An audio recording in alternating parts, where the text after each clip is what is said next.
when these behaviors of non-adherence, when these bouts of non-adherence are actually occurring. Very simply, are they occurring in your home or outside of your home? This is a good way to differentiate what the solution, what the intervention might actually be.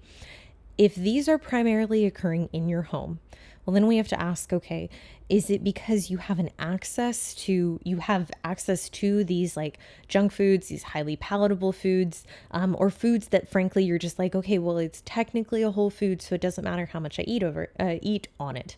And even within that, okay, like, are you eating small amounts of high calorie foods, or are you eating large amounts of seemingly low calorie foods, but you're going over repeatedly enough and in a magnitude that ultimately is adding up? So it's like completely taking you out of a deficit and even potentially putting you in a surplus. And like, let's just stick with this idea of like, okay, it's happening in home, on your home turf.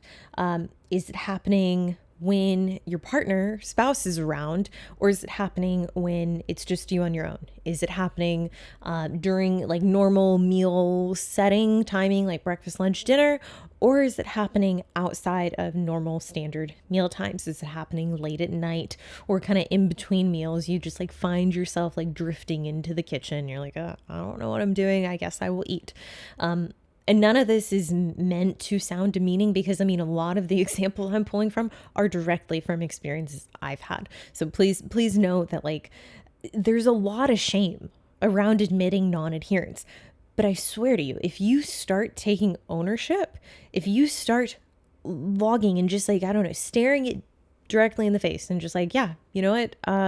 This is the issue. It's every time that I do this behavior or I do these series of behaviors that I can objectively say, like, this is pulling me off track. I think those lack of results or the, diminished results that, you feel entitled to get, I think it's going to make a lot more sense. And again, for me, it made a lot more sense when I was finally able to say like, okay, I can trace this back to this behavior. Because if you look at like a day, okay, like, I mean, you're waking up, you're going to sleep, you're only up for, let's say, 15 hours on average. Like some people less, some people more. If you're up 20 hours, okay, sick, like you get no sleep.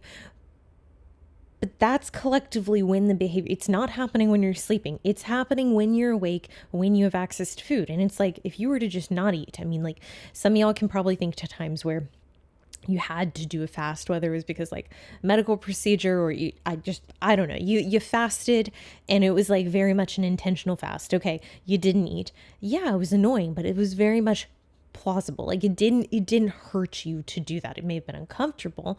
Like it's during those waking hours that something is throwing you off. And typically when it comes to fat loss, this comes from the fact of like, you are doing something that you're not supposed to do. You're doing something that is negating that restriction from earlier in the day or that you'll need to enforce later in the day. So walking this backwards, okay, does it happen when you're alone or around, people in your house, family members?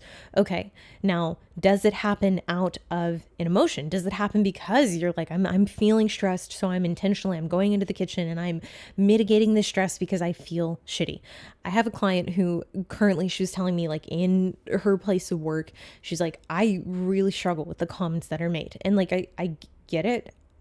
Hey, in nursing school, like it was every fucking day, whether I brought lunch, whether I ate out, there were always comments. Like, and it typically wasn't a single comment either. It was multiple people. It was, if I had food in my hand, it was either, hey, like, what are you eating? Why are you eating that? Oh, you're eating that to lose weight. So it was either questions like asking for more information around like justifying my food behavior, or just assumptions, just blanket assumptions. And trust me, when I ate junk food, when I ate food that was like not on plan or self-made, it was very much like, ooh, like someone's being bad. Like it was, and at a certain point, I think pretty early on, like I became like just accustomed to this. I'm like, yeah, it's annoying, but like whatever. Like I can either be annoyed about it and then like I can ruin the 20-minute break I have between like classes, or I can just get over it. I can just be like, hey, this comes from ignorance. And with this client, like she's fairly new client, so I mean, like she's just being open and honest. She's like, hey, it's a struggle because the profession I'm in, like, it's very competitive, and like I do have to be around the same colleagues again, like, repeatedly at lunchtime. And if they order in, there's a comment, and if, I do eat with them, there's a comment, and it makes it really hard to be adherent. It's like, okay, so is this happening in your response to something? Is there a triggering, an activating, I guess, a triggering behavior, activation of some sort that's now making you want to react by over consuming?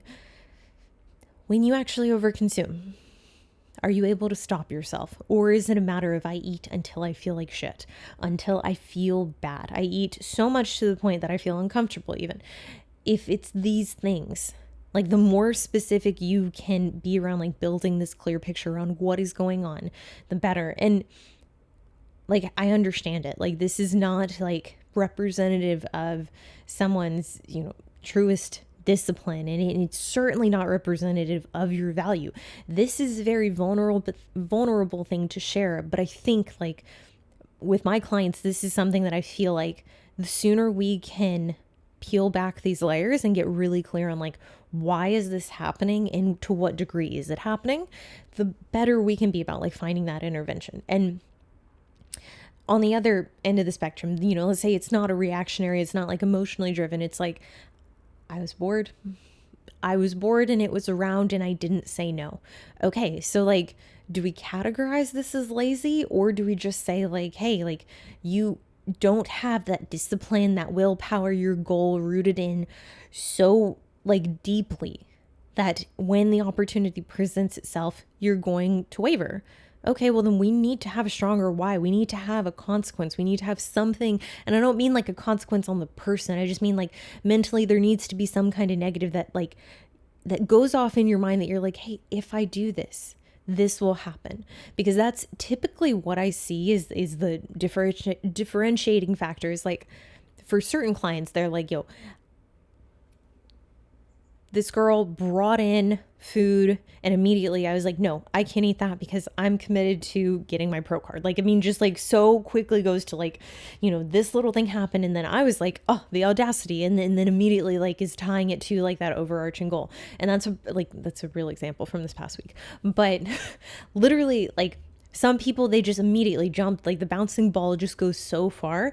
And for others, they don't even connect. They don't even think, like, okay, you go out to eat and your spouse orders something and then that makes you want to order something. And I don't know, maybe they bring out the wrong dish and you're like, oh, fuck it. And, like, you don't even think to, like, hey, how is this going to affect my weigh-in? And it's like being able to have the foresight to, one, make the decision that you're going to do what you want to do, what you've decided now you're going to do, making that decision and deciding, okay, I'm going to be an active participant. Like, I am actually involved in this decision making. I'm not passively going along with it.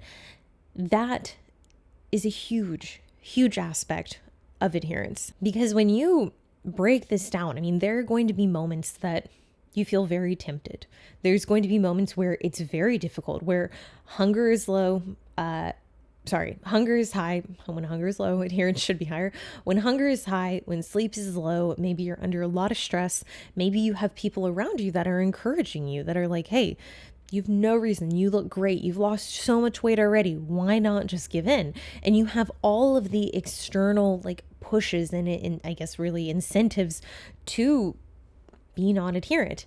And that's where there are clients that I'm like, hey, like, this is where I want you to, you're at a point where I want you to exercise that agency. Like, if it's something you want to do, like, I want you to make the decision that ultimately you're okay with. And if it means that you come back a little bit fatter, or you've gained weight because you've made repeated decisions of being non-adherent while we're in a fat loss phase, well, then it's like, okay, what we're compromising then is progress. And if you're okay with that, then I'm on board with it too. Really, what we need to do is make sure that whatever decision that you do make, that you still stand by that after the fact. Like, after the fact, you should still be like, well, yeah, even if, like, you're like, I wouldn't do it again, but I did make that decision. I understand why. It was something that at the time I very much wanted to do.